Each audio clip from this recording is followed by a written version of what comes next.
Hola mis hermanas, es un gusto estar de nuevo aquí con ustedes. En esta semana vamos a retomar el estudio del libro de Hechos que habíamos dejado en pausa, pero vamos a continuar. Soy Celina de Meléndez y vamos a estudiar esta semana los capítulos 17, 18 y 19. Por razones de tiempo no vamos a ir exactamente versículo por versículo, pero yo las animo a que ustedes en su casa, en un momento que tengan ese tiempo, lo lean todo. Así cada versículo y así vamos a ir juntas, aprovechando más y sacándole más el jugo a este libro que es tan lindo, a mí me encanta, porque cuenta la historia de los apóstoles después que Jesucristo estuvo aquí en la tierra, después de su muerte, resurrección y su ascensión al cielo, todo lo que ellos pasaron y cómo Pablo también se introduce como apóstol después de la muerte de Jesucristo. Por eso me encanta, porque es un hecho histórico, cuenta una historia del después de Jesucristo. Y vamos a ver lo que nos dice el capítulo 17. Dice: pasando por Anfípolis y Apolonia, llegaron a Tesalónica, donde había una sinagoga de los judíos. ¿A quién se refiere a esto? Lo dice el versículo 2. Y Pablo, como acostumbraba, fue a ellos y por 3 días de reposo discutió con ellos. ¿Qué era Tesalónica? Era una ciudad portuaria importante. Y como dice, como acostumbraba, Pablo primero fue a la sinagoga y predicó ahí que Jesús fue crucificado y resucitó de los muertos. ¿A quiénes? A los judíos y gentiles temerosos de Dios ahí. Pablo dice, discutió con ellos por medio de las escrituras. La palabra griega traducida para discutió no es pelear con ellos, porque viene de la raíz de la palabra griega para diálogo. Hubo un intercambio, preguntas y respuestas, que es lo que nosotros debemos hacer cuando platicamos con personas que no conocen del Señor. No vamos a pelear con ellas, sino a haber un intercambio de preguntas y respuestas. Pablo dio énfasis en todo esto. ¿A quién es Jesús?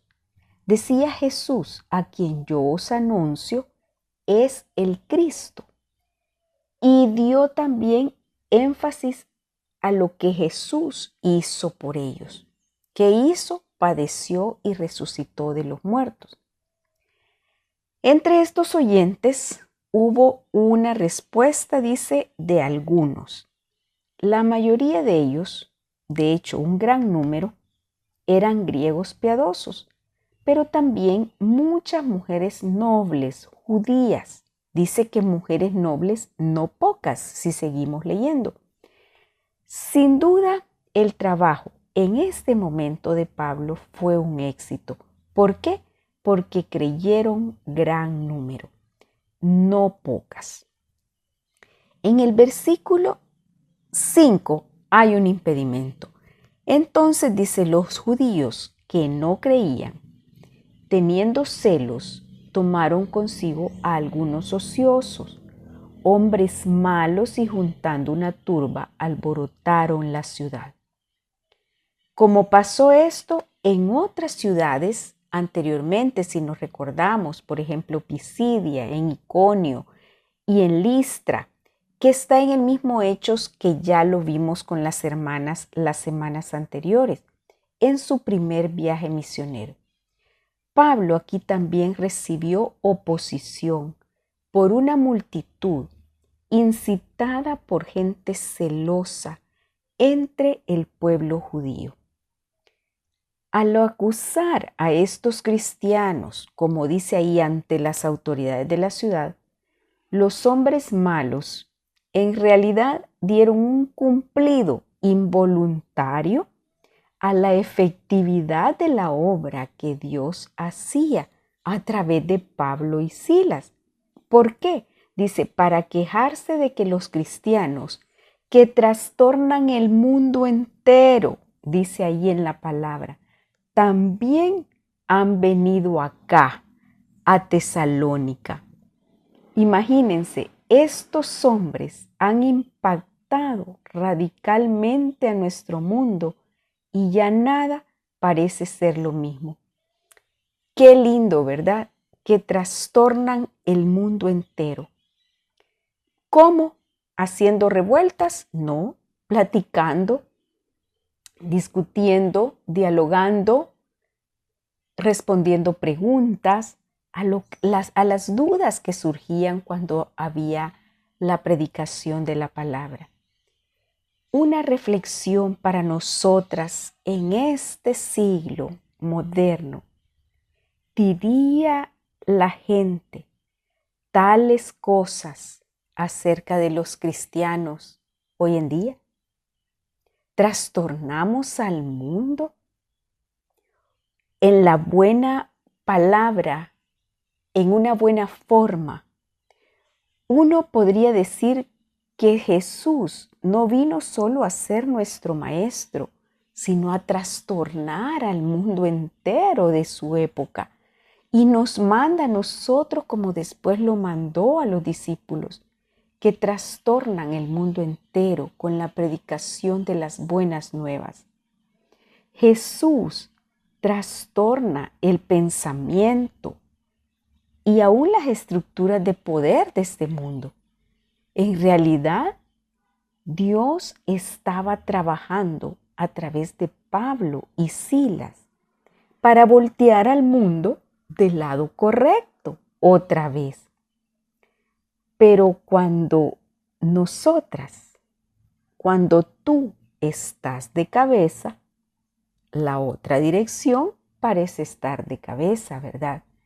Y lo que vemos en este mundo es lo que la misma Biblia nos dice, que a lo malo se le está llamando bueno en esta época y a lo bueno se le llama malo. Eso es tener al mundo de cabeza, ya no con los principios bíblicos que Jesús predicó. Sus miedos de ese momento eran infundados.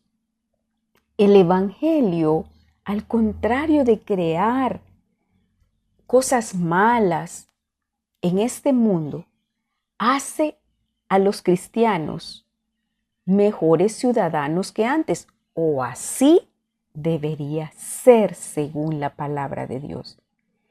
Y aún nuestras oraciones por el gobierno, por la gente que está en autoridad, como nos dice la Biblia, que debemos orar, son más útiles de lo que la mayoría de la gente imagina. Entonces, hasta la acusación que les estaban haciendo, infundada, de una revolución política, llevaba también un halago escondido. Incluso los hombres malos que menciona aquí entendieron que los cristianos que enseñaban que Jesús era un rey, que tenía derecho a gobernar sobre su gente, que era lo que Pablo y los otros discípulos predicaban. Este tenía derecho a gobernar sobre su gente. Jesús, este es un mensaje que lastimosamente, mis estimadas, parece perderse hoy en día para muchos. Lastimosamente, repito, para incluso algunos que asistimos a las iglesias. Cuando los de Berea escucharon a Pablo enseñar, su reacción inmediata no fue, ay, bueno, sí, parece que es un buen orador. Tampoco fue, no me gusta la manera en la que habla él y los discípulos. Tampoco fue, Ay, qué predicador tan gracioso, ¿verdad? Él sí da gusto escucharlo. Al contrario, ellos querían saber, ¿son estas cosas así? Ahí lo dice. Dice en el versículo 8, y alborotaron al pueblo y a las autoridades de la ciudad oyendo estas cosas. Decían ellos, estos que trastornan al mundo entero también han venido acá. Pero decían, son estas cosas así. Les llevaban, como decíamos, a hacer preguntas, a buscar respuestas correctas. Este hombre, preguntaban, ¿enseña la verdad? Una lección para nosotras, que debemos hacernos estas mismas preguntas cuando escuchamos a gente hablar, ya sea desde un púlpito, en una plaza, en lugares públicos. ¿Enseña este hombre o esta mujer la verdad? Nosotros debemos de estar atentas a esto, pero ¿cómo saber si es la verdad o nos están mintiendo? Lo que debemos hacer, mis estimadas, es escudriñar cada día las escrituras para ver si estas cosas eran así. Lo dice en el versículo 11. Y estos, dice, eran más nobles que los que estaban en Tesalónica, pues recibieron la palabra con toda solicitud. Esto se refiere a Berea. Escudriñando cada día las escrituras para ver si estas cosas eran así. Lección para nosotras. Si no queremos ser engañadas, tenemos que escudriñar las escrituras y pedirle al Espíritu Santo que nos llene de esa sabiduría y discernimiento para entenderlas y saber cuál es la verdad. Bueno, nos quedamos aquí este día lunes. Nos oímos el día de mañana.